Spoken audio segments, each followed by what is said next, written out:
আমি তোলাবাদেরকে বলবো, সময় চলে এসছে, যে যেখানে আছেন, যে যে অবস্থানে আছেন, যে যে শক্তি নিয়ে আছেন, যে যতটুকু পারেন, এই জালেমের বিরুদ্ধে রাস্তায় নেমে পড়ুন, ঝাঁপিয়ে পড়ুন, আন্দোলন সংগ্রামে অংশগ্রহণ করুন, ইতিহাসের পাতায় আপনার নাম লেখান, নয়তো আস্থা করে নিক্ষেপিত হবেন।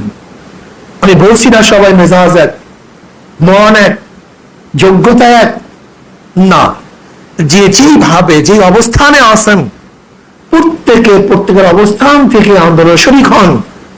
এই আন্দোলন জালেমের বিরুদ্ধে আন্দোলন, এই আন্দোলন খুনিদের বিরুদ্ধে আন্দোলন, এই আন্দোলন মাজলুমের পক্ষে আন্দোলন, এই আন্দোলন ন্যায় প্রতিষ্ঠা করার আন্দোলন, এই আন্দোলন বাংলাদেশকে রক্ষা করার আন্দোলন, এই ভূখণ্ডকে রক্ষা করার আন্দোলন।